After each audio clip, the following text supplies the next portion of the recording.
Hello, I'm Julia from All to Play For. I'm going to talk to you about how to train a dog to have a really good, strong boundary. So when I talk about a boundary, I really just mean a place where they will settle down, feel really safe and secure, and they'll stay there until you tell them that they can go off and do something else. So we want it to be almost like a magnet, so it's like a magnetic attraction. This is the best place for them to be.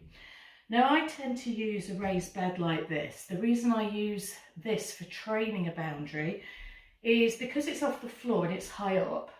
It's really easy for the dog to tell when they're on it. So it's got really clear edges to it. You could also use a bed that's got quite nice high sides. You could even just use like a veg box or something like that. As long as it's appropriate size for your dog, then you can use pretty much anything. Once you've got your boundaries really good, you can use anything. So you could use a towel, you could use the underneath of a table at the pub, you could use a shadow, you can really use anything. So when you start training a boundary, let me introduce you to my glamorous assistant, Dashy. Hi, this is Dash. And so what I'm going to do is I'm just rewarding him to start off for coming near to the boundary, okay?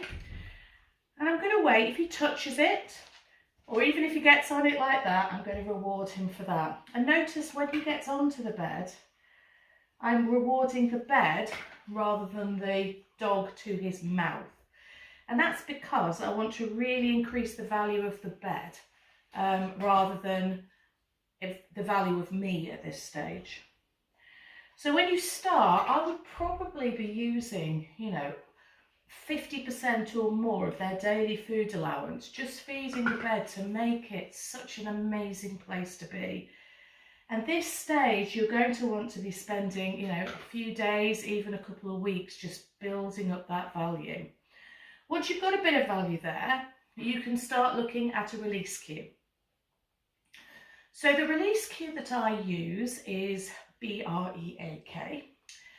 And the reason I've chosen that is because it's not a word that I say a lot in everyday speech. So when I started, I used to use OK, but I realised that I say that quite a lot as well. So that got a little bit confusing for the dogs.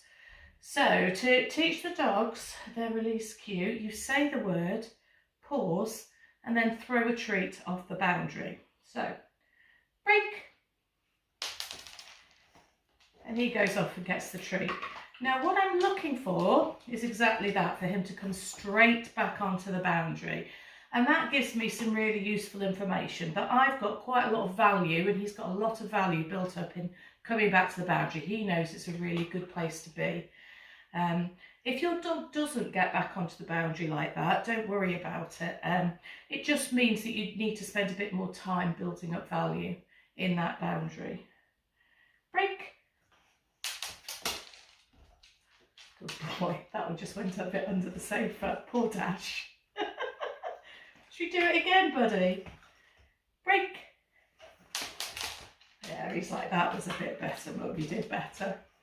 So you can see at the moment, the reward rate while he's on the boundary, I'm keeping it relatively high, so I'm putting food on quite regularly. You're going to want to be able to slow down that reward rate and even start doing things like make yourself a cup of tea while your dog's on the boundary. And a good way to start spreading out the reward rate is to do a bit of a food fiddle. So I'm just sitting here fiddling with that food. He knows it's there, he knows it's coming. And I'm using that anticipation really just to spread out the reward rate for him.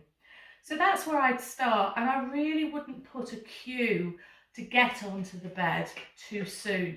You want to make sure that you have a really strong behaviour first and a real desire for your dog to want to get onto this boundary before you put any type of a cue on it. Otherwise, you can risk breaking that cue because the behaviour is not solid enough yet.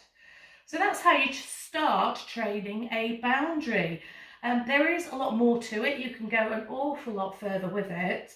But if you want any more information on that, do get in touch. You can get us on Facebook at All to Play For Dog Training and the same tag on Instagram. or pop to my website www.alltoplayfor.co.uk.